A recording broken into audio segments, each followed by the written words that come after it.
This is CBC Here and Now.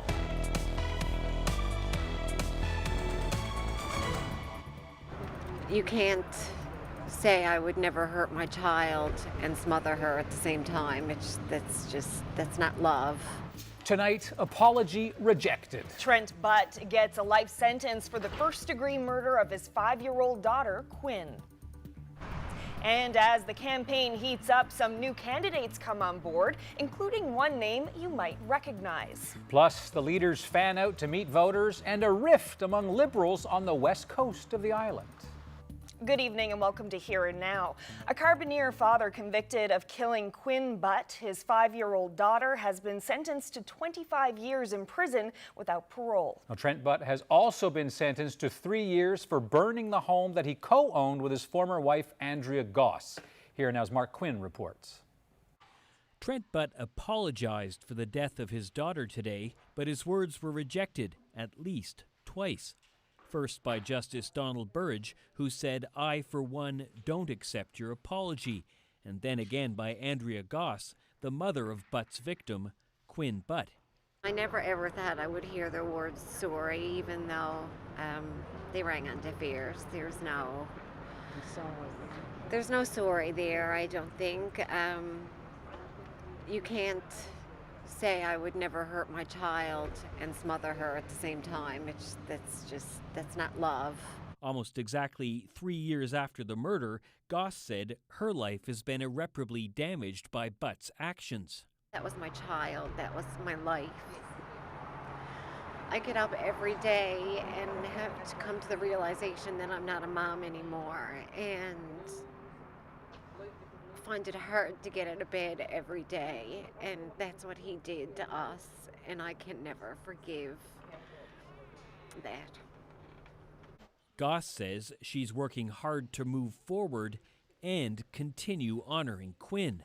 As a family and friends, I'm going to start to try and move on today and work for change, for the better, for Quinn and for other children, and that's going to be our focus. The clock started on Trent Butt's conviction in April of 2016. That means he has at least 22 more years to spend in prison. But as we heard today in court, he doesn't believe he's guilty of first-degree murder. He has 30 days to appeal his conviction. Mark Quinn, CBC News, St. John's. Well, turning to provincial politics now, the Liberals spent today focusing on health care as the campaign traveled around the Springdale area. Here now's Katie Breen is on Dwight Ball's campaign tour bus. So Katie, where exactly did the party go? Well, two main places. First up, a retirement home in Springdale. As Ball was meeting with residents, the Quality Living Alliance for Seniors was raising concerns about admission criteria. The group says guidelines changed. Mental health issues or a fear of living alone isn't enough anymore. Seniors now must have a physical need to qualify for a space. But Ball disagrees. While there are fewer seniors moving into homes, he says that's not because of a policy change. Authorities are telling us that they assess people with mental illness or that are dealing or suffering from mental illness, or with chronic diseases or physical health, is done the same way. So there's no changes into the assessment, and I'm not hearing it really. I mean, the homeowner this morning, I had a discussion about that very issue, and he has not experienced that. Hey, Kyle. Hey, how's it going? Next, a medical clinic, where some patients visit by video chat. The Liberals listened in as a patient discussed addiction issues and had his prescription adjusted from about 250 kilometers away. The doctor doing the consult said he'd be able to do more if he had a nurse practitioner on staff. He says there's barriers to getting one, and he's asking Ball to make it so that medical staff is easier to access. The model is that the nurse practitioner funding goes to the regional health authorities, and then they determine where the nurse practitioners will be working. What I would like to see is for there to be an opportunity such as other provinces give, where someone like myself who wants to have an MP in their practice, where they will provide that funding directly to our clinic so that we can develop the team that we think would work best. Ball says that's something to consider. He's promised to make his full election platform public on Monday. All right, so get a red book on Monday, a blue book at some point, an orange book, no doubt. Now, Kate, let's go back a bit. You were following the Liberals yesterday as well, and something happened after Here and Now was on, so tell me about that. That's right. Well, the Liberals were in Humber Bay of Island at the campaign launch for the new candidate in that district, a candidate who's not supported by the district association. Brian Dix is taking leave from Halapu First Nation to run. He's up against ousted Liberal MHA Eddie Joyce, who was kicked out of the party after other MHAs accused him of bullying. The region's 9-person district association decided to quit last week because they're still behind Joyce, who's now running as an independent. I wish Mr. Joyce all the very best with this campaign. I'm not looking at this as running against Eddie as much as running for the Liberal Party and keeping focused on a very positive, energetic campaign that will hopefully see us come out the other end as the victor. Last night, Liberal leader Dwight Ball said Dix had his full support and that he was the only Liberal candidate running in the district. Live in Grand Falls, Windsor, I'm Katie Breen for Here and Now. Well, to the Tories now, Ches Crosby is promising a fight with Ottawa should he be elected next month. The Progressive Conservative leader told reporters that he'd do anything he could to fight against the Trudeau government's Bill C-69. Here Now's Garrett Battery is live with us tonight. So, Garrett, what is it that's in this bill? What's it about? The federal government says this bill is all about speeding up and streamlining environmental assessments. They call it a one project, one assessment plan. The problem that both Crosby and Liberal leader Dwight Ball have is that they believe this assessment would happen at the federal government level. There was cumulative effects. Senators were in town to study the legislation, and the PC leader took shots at it outside. They hit the nail on the head out west. In Alberta, they call it the No More Pipelines Bill, and out here I call it the No More Offshore Bill.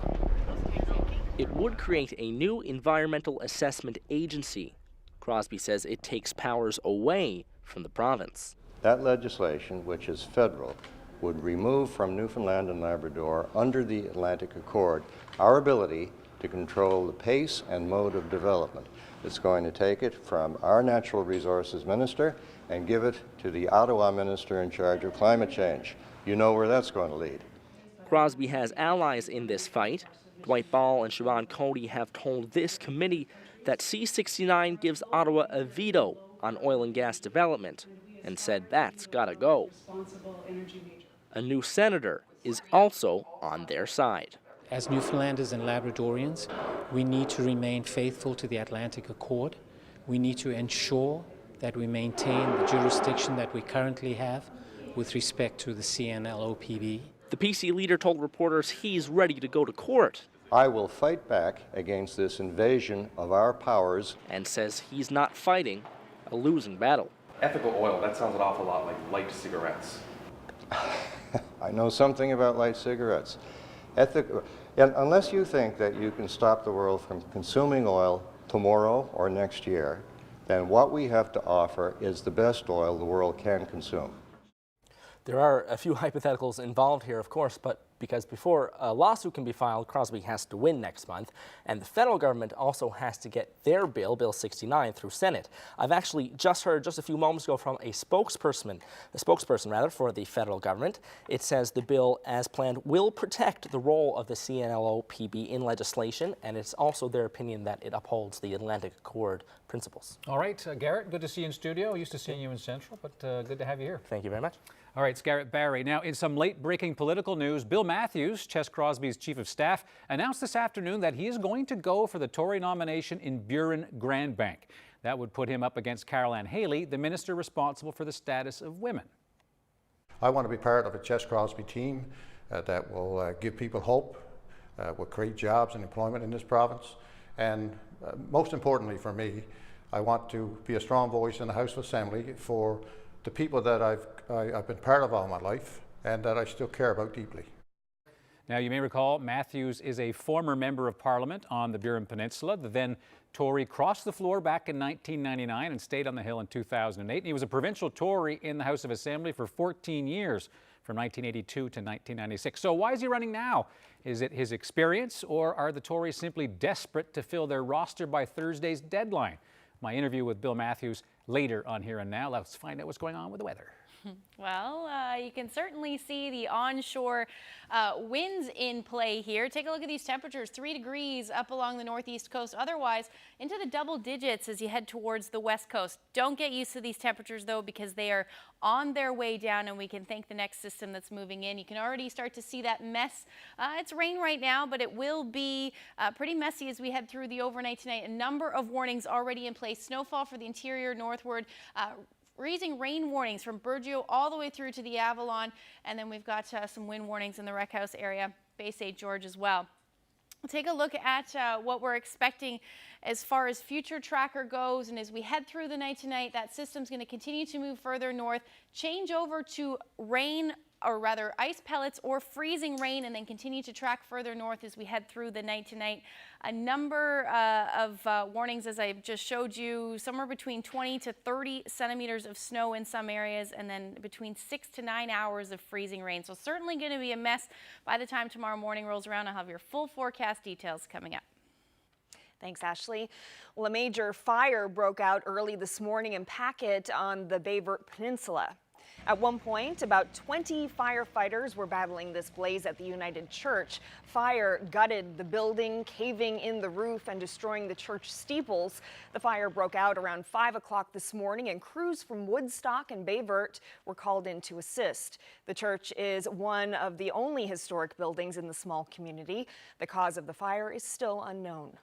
When people on and near Bell Island heard a big bang on Good Friday, it sounded like quite the explosion, and here's what almost certainly caused it.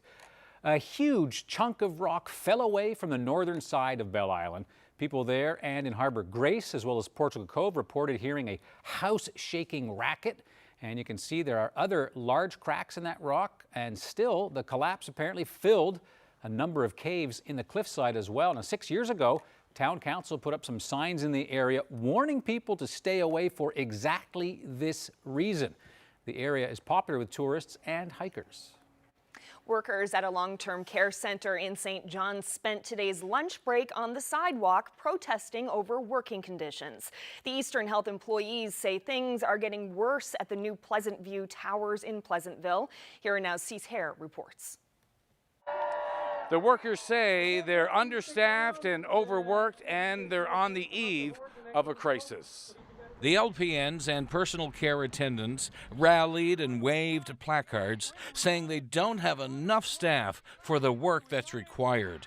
A 12-hour shift can turn into 16 hours, and they have no say. We had approximately 25 staff that had to work beyond a 12-hour shift last month. So that is a number that we're concerned about. Is that a norm? Yes, it is actually. About 25? Yes. So, and sometimes it could be higher, sometimes it's lower. We'd like to see 0, of course. Eastern Health says anytime someone works beyond 12 hours, it's a concern, and they're working on recruitment. We need change. We're in a crisis, and I see it every day. Leona Dubé spends full days at Pleasant View, feeding her husband, ensuring his needs are met. She says overworked staff are being worn down. I see what goes on. I know the repercussions of what shortage can do, shortage of staff. I see it. What are you seeing? I'm seeing a lot of sick leave, a lot of overwork, a lot of stress. And there's another problem. The LPNs and the PCAs can't get their annual leave when they want it. Restrictions are being placed on leave if they can get it at all. We got healthcare staff, and people may not realize it, asking for annual leave 15 months down the road in 2020 to take a vacation with their family and already told no. Senior management at Eastern Health admit they do have a staffing problem. They don't have enough relief workers to get them through the annual leave season, and they say they're working on it. Cease Hare, CBC News, St. John's. Well, turning to a different election now, voters in Prince Edward Island are electing a new government today, and it's interesting, it marks the first three-way race in a province that traditionally favors a two-party system, and this time around, it's the Green Party that entered the race leading the polls, challenging the incumbent Liberals and the Conservatives there. Now, for the Green Party, it has also been a heartbreaking campaign. Green Party candidate Josh Underhay and his 6-year-old son died on Good Friday in a canoeing accident. The election has been cancelled there in his district with a by-election to be held in 3 months. To international news now, Sri Lankans have begun to bury the victims killed in a suicide bomb attacks on Sunday. The number of dead has reached 321, with more than 500 people wounded. A national day of mourning was observed across the island nation today. Mass funerals are underway in the cities where the attacks were carried out. It's expected to take at least one more day to bury all the dead. Investigators are focusing on domestic Islamic extremist groups possibly responsible for the bombings. New security camera video has surfaced. It shows a man with a large backpack calmly entering the St. Sebastian Church in Colombo. More than 100 people died in the explosion that followed.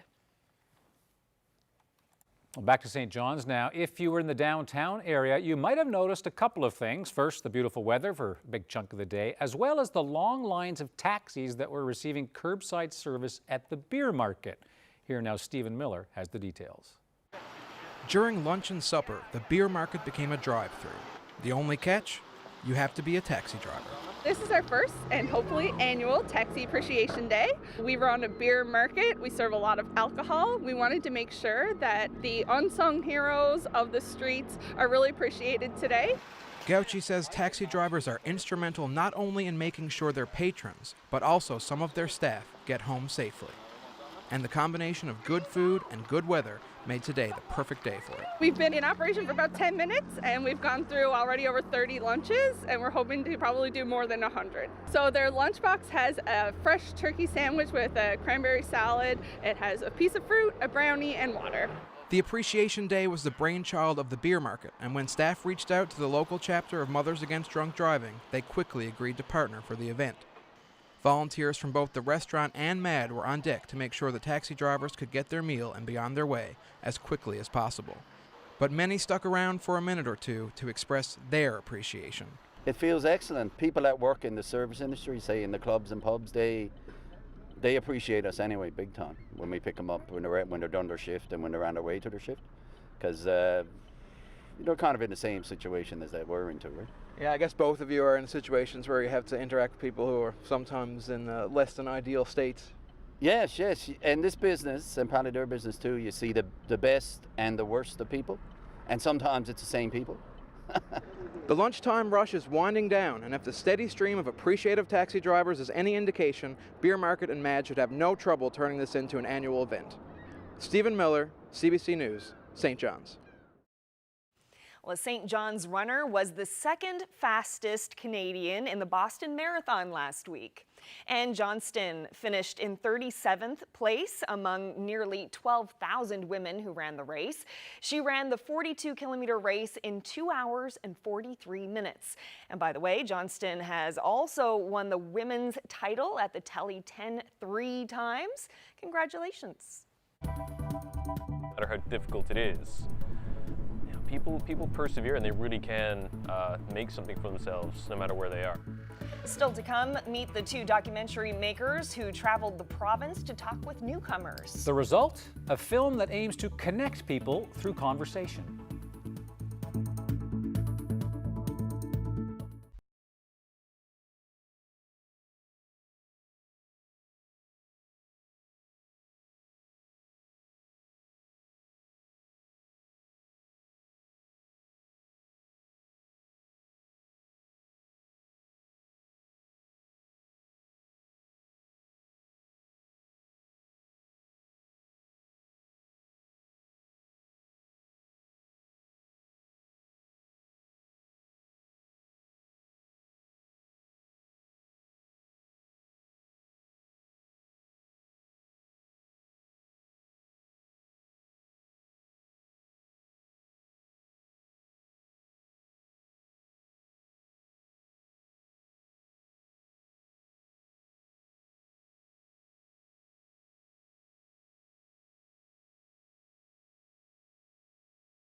This weather update is brought to you by the Healthcare Foundation Home Lottery. Order your tickets now at hcfhomelottery.ca. Welcome back. Well, Ashley, as part of Operation Explore Every Corner of the Island, you got out of town this weekend. I did. Packed up a bag and headed out to Bonavista this weekend. Oh, good spot. Yeah, it was, well, for one day anyway, it was beautiful. Stayed in Port Union at a friend's house and then, yeah, got out to Melrose and I found an Easter egg. Different kind of Easter egg, though. Take a look at this. It's a big egg. That's a big egg. It looks like a ship, too. I was so excited. It's actually my first iceberg that I've seen. Really? Yeah, yeah. Oh, that's wonderful. So I'm pretty excited. And then, like I said, went out to Bonavista, saw the dungeon, and then went down to Trinity as well. Pretty gray and beautiful still, though. I can't wait to see what it looks like in the summertime when that's all green Little and greener. the whales are out. And, oh, yeah, it was absolutely beautiful. We get so many photos from those areas, gorgeous weather of the day photos. So now you actually got to see it for yourself. I did, and So I there can't wait were to a go lot back. of these? A lot of selfies? No, I didn't take any selfies. I'll take the Okay. picture of the beautiful pictures. Yeah. We'll put you in later. In post, as we say. Yeah, exactly. Yeah, no, Well, it good was for you. wonderful. It was a wonderful weekend. So can't wait to, like I said, see it in the summertime. Yeah. And it all has beauty, right? It does. But So how's the weather looking now? Got something coming. yeah, well, this weekend was quite nice as far as weather goes. We saw some warmer temperatures, and then again today. But you, again, as we mentioned a little bit earlier, you can see that onshore flow, and what that's happening is we're seeing those cooler temperatures in the northeast and warm temperatures towards the west. Labrador is staying around seasonal for this time of year, sitting around 1-2 degrees. But as we head through the next couple of hours, we're going to start to see things change. We're already starting to see that system move through with rain along the south coast.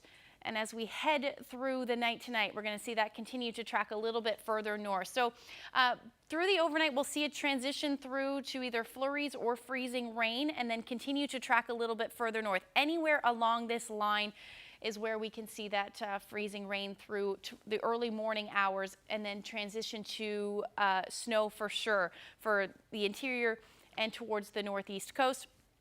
Otherwise, we're looking at rain along the south coast. As you head a little bit further inland, that's where most of that snow, or rather freezing rain, will set up and continue through the afternoon. So we do have a number of warnings, freezing rain warnings for Burgeo through to the Avalon, Port Basque or the Rec House area under a wind warning, 130 to 140 kilometer per hour gust night, Bay St. George around 100 kilometers per hour. And then we've got those snowfall warnings for the interior and up along the northeast coast. Now, taking a look at what we're going to see through the overnight, those temperatures are going to dip. So hovering around the 0 degree mark for the most part. That freezing rain again as we head a little bit further north. That will be flurries. -3 for Grand Falls, Windsor, same for Gander. And then St. Anthony should stay clear tonight and -4. And then same thing for Labrador. Clear skies. You're going to sit this one out, which is kind of nice. -11 for Lab City. So a little bit chilly tonight, but still looking at that potential for some flurries, rather cooler temperatures. -14 for Nain, and then the Strait sitting around -5 with that risk of flurries.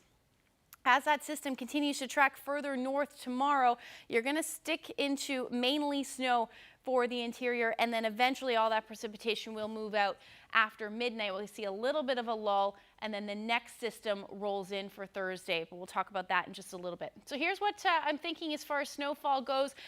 Mainly 20 to 40 centimeters, less as we get a little bit further south, and then that transition line, basically where that 5 to 10 range is, you will see mainly a mix of ice pellets and freezing rain. That's why those numbers will come down a little bit. Freezing rain and ice pellets, again, from essentially Stephenville all the way through to the Avalon, 5 to 15 millimeters of ice accumulation there. And a good 6 to potentially 9 hours of solid freezing rain, and then rain along the coast again. And the Burin Peninsula could see between 15 to 25 millimeters of rain. So here's a look at your forecast. Those temperatures, again, in that easterly flow, much cooler along the northeast coast, 0 to 1 degree. Warmer towards the Burin Peninsula, and then the southern Avalon as well should reach a high near 4 degrees. You're going to see that transition much quicker down there. Otherwise, again, that transition between freezing rain and ice pellets, where this line is essentially where your blue and pink. 0 degrees hovering around there. Harbour Breton 2 degrees inland. That will be freezing rain. Same for Burgeo. Portabass 2 degrees. A little warmer for Stephenville, and then Corner Brook hovering around that 2-degree mark tomorrow with that potential for some snow in the mix as well. And then Northern Peninsula, not a whole lot happening, just that potential for a few flurries. And then up through Labrador, quite nice tomorrow. Plenty of sunshine. Those temperatures likely sitting up a little bit above zero. Between 0 and 2 degrees will be your afternoon high. So let's look at the forecast again. Another one's on the way for Thursday, but I'll have all those details coming up. Thanks, Ashley. Well, it's not easy packing up your life and moving to a place with a completely new culture, and a new local documentary aims to tell that story. Yeah, 2 filmmakers have traveled right across the province to talk with Newfoundland and Labrador newcomers. And as Here and Now's Meg Roberts explains, this film aims to connect people through conversation. It was hanging out downtown St. John's in a setting similar to this one that Rodrigo Iniguez and Connor McCann decided to film a documentary. Having met people at university from all different parts of the world, learning about one another's customs and cultures became ordinary. But the students felt the conversation needed to get bigger, to get out of coffee shops and into homes across the province. We started to realize not everybody gets to hear these conversations, so we decided to do something about it and film people from other places tell their own life stories. And those newcomers, they had a lot to say. Yeah, everything was a change. Everything was different than when was I, right? The weather is different, the house is different, the culture is different. Everything was different, right? But after a while, you will be used to it. I came here and it's not all rosy. I've had the toughest time in my middle school. Many people need a chance, and I think there is equality here between people. That's something it's really important for people, because they doesn't care about if you're rich or poor. They doesn't care about if you're man or a woman. There is equality, just what you have. As the filmmakers point out, it's no walk in the park for people starting a new life in this province. The weather, language, and meaningful employment are often an obstacle for newcomers. They're happy with the culture and the community and what they're creating for themselves, but it is just that frustration that there seems to be this barrier to getting back to the work that they're used to, and there doesn't seem to be a very clear-cut path on how to make that an easier transition. Home is the title of the film. Practice their culture and have like-minded people. The Association for New Canadians is a partner on the production. The ANC's message is simple.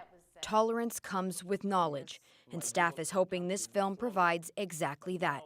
It's really important, again, to kind of dispel some of those negative stereotypes and really educate the public on what immigration actually is all about. I think it does a really great job in making people realize that we have more things in common with newcomers than we have differences. If you had to take one thing away from this experience, what would you take away? I think understanding the difficulty and the rewards of building a new home somewhere really quite different than where you're from or what you're used to, and the fact that, you know, no matter how difficult it is, people persevere and they really can make something for themselves no matter where they are. And if people can do that, whatever place where is becomes home. Meg Roberts, CBC News, St. John's. Yeah, certainly a diverse bunch of people. You know, Carolyn, one of the bubbling issues in the election campaign has to do with the population of the province, and one way is immigration. So it's kind of interesting to see that, new faces, and a lot of people arguing that we're going to need many more new faces, and I have a feeling that's going to come up during the campaign. You can bring in nails. If we have a full case, we sell the full case. If we get a broken box like we have here, we'll just we'll repackage them into smaller quantities and sell them for pocket change. For many, spring is all about cleaning out with the old. Yeah, I've got to get in on that. A local nonprofit group wants you to think of them before you drop off your unwanted items at the dump.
Well, April is about more than provincial budgets, spring thaws, or even Easter. It's also the time of year for your annual spring cleanup.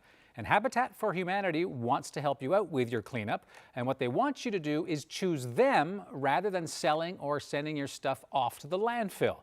Cease here popped by for a look at the new St. John's location. It's always a good idea to clean up the shed every now and then, and they say that one man's garbage is another man's treasure. So let's see if they'll take these old nails at the Habitat for Humanity Restore. The Habitat store has moved from Logie Bay Road to Kenmount at Kelsey and still open for business, taking your stuff like nails and reselling it. John, I never knew that you could bring in nails. What are you doing there? Yeah, well, you can bring in nails. If we have a full case, we sell the full case. If we get a broken box like we have here, we'll just we'll repackage them into smaller quantities and sell them for pocket change. Rossiter says the move was necessary. A bigger store means a bigger opportunity to make more money for Habitat's real purpose, to provide affordable housing for working, low-income families. All of our product is donated, and it comes from businesses, so other retailers, scratch and dent stock and things like that, or it'll come from the general public, so anybody replacing their kitchen cabinets or their old couch or something like that. Donations at the new Restore are up significantly. Home renovation products, appliances, and new and gently used furniture. Furniture makes up roughly half of our sales for the Restore, and we always have a lot of really, really great pieces here. Sofas, bedroom sets, dining room, you name it, we have it all. So something here for everyone. And sales are way up too, exceeding all expectations. A new look and a new layout sure helps. This is our new lighting department. It's a new focal point in our store. We had the trusses donated from Atlas Structural Systems, and our friends at Gibraltar Homes came in and donated the labor to put this wonderful display up for us. And one final note too, if you're really busy or if you don't even have a vehicle to move and donate a big heavy item, you can arrange for a free pickup too. Cease Hare, CBC News, St. John's. Now, we do have an update on that story. The Habitat Restore took to Facebook today to put out a PSA. Yeah, it says that staff returned to work after closing for the Easter weekend to find this scene. Check this out. It's a pile of abandoned furniture. And now the store says people may have meant well, but this is actually considered to be illegal dumping, and it hurts a lot more than it helps. And sadly, none of these items were able to be salvaged after being outside all weekend long. So another blow. The Restore was hit with a disposal fee for having to dump these items. So keep on donating, but be considerate and don't drop off stuff right after hours. Well, turning now to some local sports news, the St. John's Edge has won the first 2 games in the divisional finals with star player Carl English back on the court. Whose house is it? It's Carl English's house. The team squeaked out a win last night against the Kitchener-Waterloo Titans. Big baby Glenn Davis made the winning free throw with just seconds left in the game. The team now heads out on the road for 3 games, but they're guaranteed to play at least one more at home at Mile 1. That's a week from Friday, May 3rd. And meanwhile, the Newfoundland Growlers, they take the ice in St. John's tonight. It's the 6th game in a first-round series against the Brampton Beast. The Growlers are up 3 games to 2, so if they win tonight, they will move on to the next round. But the most recent game was a big win for Brampton. The final score there, 8-2. Of course, that's ancient history now. Game starts at 7 o'clock Island time. I have deep roots and deep connections to the Burin Peninsula. A voice and face from the past. A former Conservative turned Liberal MP wants back into politics. This time, Bill Matthews wants to run for the provincial Tories, the party where it all began for him back in the 80s.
Welcome back to Here and Now.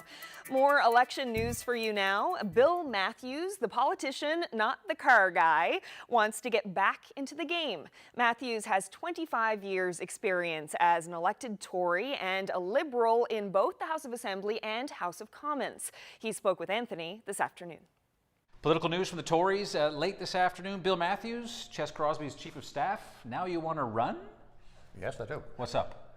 Well, it's just that I have deep roots and deep connections to the Burin Peninsula, and the area needs strong representation. They need a strong voice in the House of Assembly. I have a record of proven representation provincially and federally, and I don't think the district has been well served in the House of Assembly the past 4 years. So I'm going to bring that down to earth, ground roots, grassroots, strong voice representation back to the Burin Peninsula. If you say it's not well served, of course, Caroline Haley, Minister now responsible for the status of women, that's your opponent in this election. Mm-hmm. How has she been deficient? Well, a number of ways, I just think on major issues affecting the district, the Burin Peninsula and the province, like surf clams, like sea cucumbers, like pending, threatened library closures at Garnish and Fortune. That the current MHA was just not up to the job, was not in our game, and people down there feel that the representation has been deficient, and they think it's time for a strong voice in the House Assembly. So I'm offering myself to them to be that voice for them. Okay, now how much of this is desperation? As you know, the election came quickly, the deadline is coming up in a couple of days, so does Ches Crosby's Chief of Staff say, well, I better walk in here because no one else wants the job? No, because this is not about anything but providing good representation for the people of Burin-Grand Lake District and the Burin Peninsula region and the province. I want to be part of a Ches Crosby team that will give people hope, will create jobs and employment in this province, and most importantly for me, I want to be a strong voice in the House of Assembly for the people that I've been part of all my life and that I still care about deeply. Okay, so you want to chase this job. Does that mean, does Ches Crosby have Chief of Staff for hire? Is he looking for someone to replace you pretty quick? Well, you're smiling. I smile two ways. I don't know the answer to that. I'm going to go down for the next month and offer myself to the people of Burin-Grand Bank and see if I can get myself elected to represent them once again. As I said, I'm very well connected, deep roots. I've represented the Burin Peninsula on the soccer field, in the House of Assembly and in the House of Commons, and I want to be that strong voice for them. Not only that, you talk about teams, as you well know, you've got a long political career, started as a Tory, went to Ottawa as a Tory, you became a Liberal, now you came back to work for Ches. Do you get any motion sickness from the number of times you changed teams? No, but it's only once, and that was because of a major disagreement between myself and Joe Clark at the national level. That was not reconcilable, and that's where it is. I've always been a supporter of the PC party of Newfoundland and Labrador. I've never voted anything else in my life but PC and Newfoundland and Labrador. But that was a major disagreement that I could not accept, and I left. All right, look forward to that in the memoirs. Mr. Matthews, thanks a lot for your time. Thank you, sir. All right, thanks. Thank you. A race to watch for sure. Well, keeping with politics, voters in Prince Edward Island are electing a new government today. It's been a hard-fought campaign with three parties making a strong run for power. For the Green Party, it's also been a heartbreaking time. One of its candidates died after a canoeing accident just 4 days ago. CBC's Carrie Campbell reports.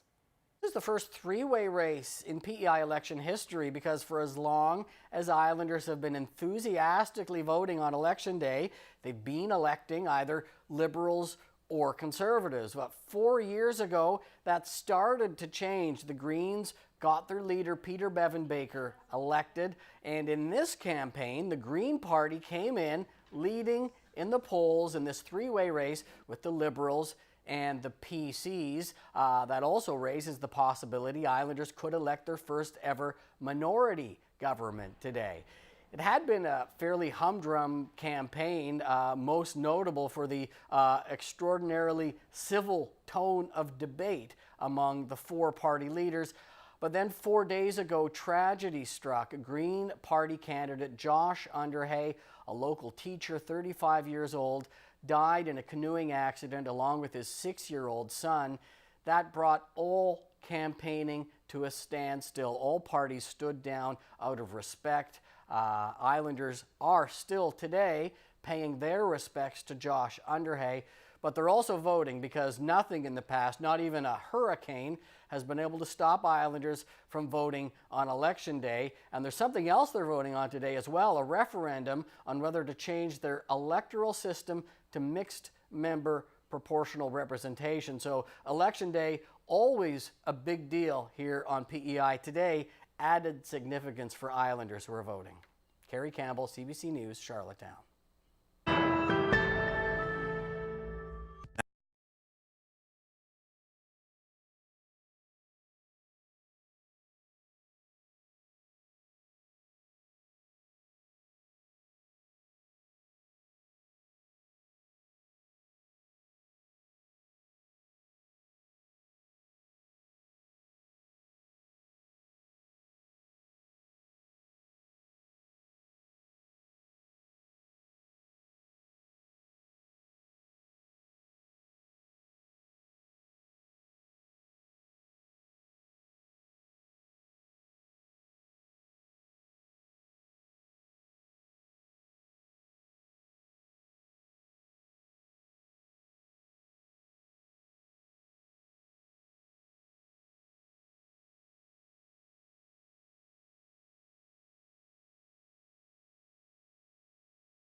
Well, you know, some certain weather's coming, and there's another system. We'll get to that in just a bit, but it is Tuesday, right? Which means...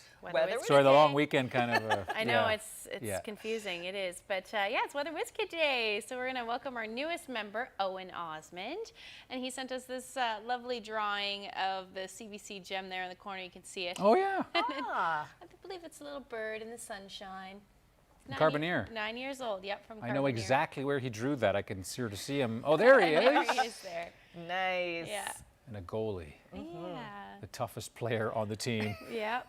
We're getting nice some, shot. Yeah, very nice drawing. We're getting some lovely ones in, and if you want to be part of our Weather Whiz Kid Club, you can send us your drawing, your address, so I can send you a postcard in the mail, how old you are, and obviously your name, and we'll get you on to nlphotos@cbc.ca. Perfect. Congratulations, Owen. Yeah. So it's going to be a messy week. Yeah, so we're going to get through the first punch tonight, and then as we head towards Thursday, the next system rolls in. So we'll take a look at the future tracker just to show you what's happening. Now, the system is trending a little bit further south, which isn't necessarily good news for the Avalon. That means we're looking at the potential for some snow to start. So here's what the future tracker is showing for Thursday morning. The freezing rain line isn't quite as significant as what we're seeing with this system, and nor is the snow, but we're still looking at that potential for snow for the northern portion of the Avalon and then towards the interior, and then again for the northeast coast through the day. And then you can see the warmer air pushes in a little bit further than it is going to for this last system, so we're going to see that change over to rain for the most part on Thursday afternoon. In behind that, though, going to hang on to those cooler temperatures. So it's going to be another significant snowstorm for central and at least the northeast coast through the day on Thursday. So here's a look at the forecast. Those the temperatures still sitting a little bit above zero. We're looking at either rain or snow for the Avalon, Burin Peninsula, same for the south coast. Otherwise, I have snow in the forecast. Again, Labrador, you're going to sit that one out because it skirts over the island. Temperatures sitting a little bit warmer, so somewhere between 2 to 3 degrees for the most part. Could see a few flurries for Lab City. Otherwise, sitting around 2 degrees, 1 for Nain, and Cartwright hovering around the 0 degree mark. Now, once that system moves off, we're going to see that move off Friday morning. In behind it, we should see a little bit of some clearing through the day on Friday, and then the next system will move in on Saturday. So it is busy. We're in that easterly flow, so it doesn't mean that we're going to see warming up. It actually looks like we'll see some drizzle and fog through the afternoon.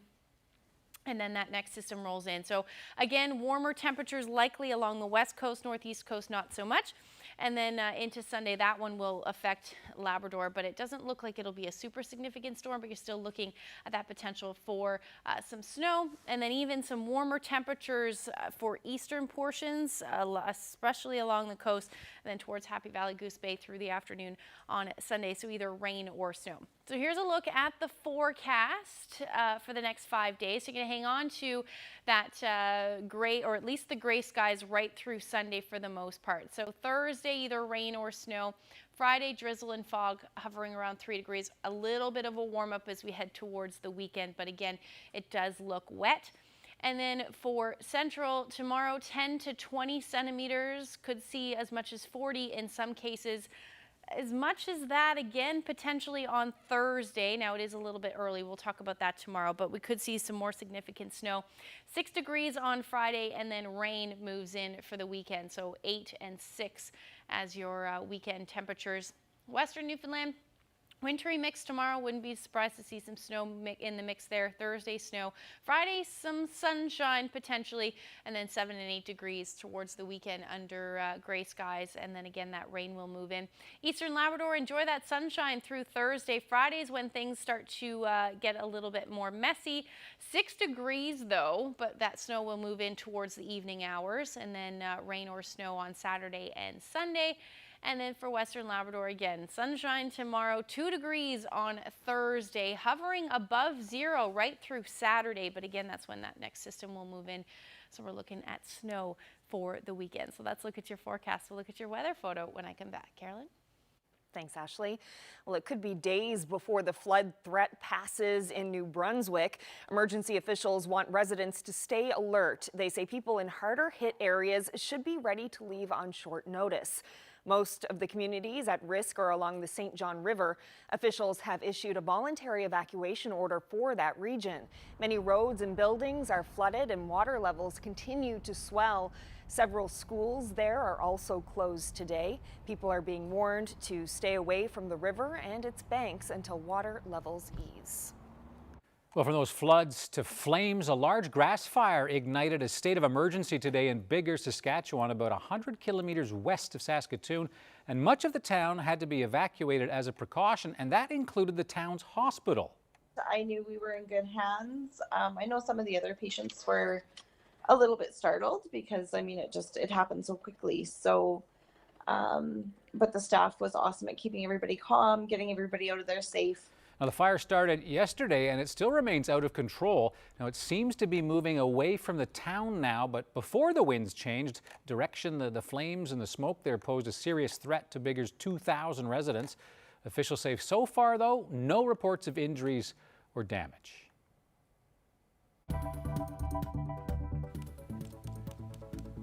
Well, we'll take a look at your weather photo. Beautiful shot there. It's part of the East Coast Trail. It's a little bit of a hint, but take a look at this photo, try and guess where it is, and I'll tell you where it was taken when we come back. Beautiful shot. Gorgeous. Did you take that on your trip on the weekend? I did not. Okay. Not Bonavista.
Well, you've heard about the Easter Bunny. But how about the Easter Bear? Now, we managed to get our paws on a bunch of photos from Cook's Harbour on the Northern Peninsula, courtesy of Dustin Carroll. And Dustin describes this as a brazen bear. And if you look closely there, it's going, it's sticking its tongue out, or it was. Then he went swimming off. Now Dustin says it's not uncommon to see polar bears in that part of the province, but this is the first he's spotted this year. There, see? Look at that. Stick out my tongue at these people. Amazing animals, all right. Well, we've had icebergs and polar bears on the show tonight. Yep. There we go. It's about that time of the year. Nature chat, it is. It's the season. Yeah. Nice shots. So take a look at our weather photo. There it is there. Did you give us a hint now? No, hiking trail? I didn't give you a hint. It's a hiking trail, Yeah. Oh. Yeah, it's actually Deep Oh, Cove, Brigus South. So fun fact, when I was looking this up, there are like 5 deep coves across the province. Oh, really? So yeah. Definitely. So there it is there. So thank you so much, Stuart Reed, for sending us that photo. Looks like a great place to hike. It certainly is. So many beautiful places on the East Coast Trail. Yeah, and just being in Bonavista yesterday, that dungeon area, oh, so cool. Yeah, you had a good time, did you? Definitely had a great time, yeah. Any food?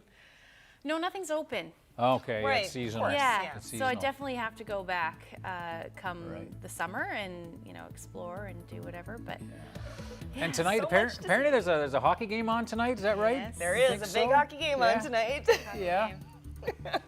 Leafs, Yeah. Bruins. Leafs. Leafs. By association. I'm outnumbered. Yeah. Yeah. I have a feeling the home team might have an advantage, but I have no pony in this race, so. Yeah, we'll see. It's going to be a All big right. one for sure. I'm cheering for the officials. There we go. Yeah. Got to cheer for Canada at least. Yeah, That's good. true. Cheer for Canada. That's true. Enjoy the hockey game. Yeah. See you tomorrow. Good night. Good night.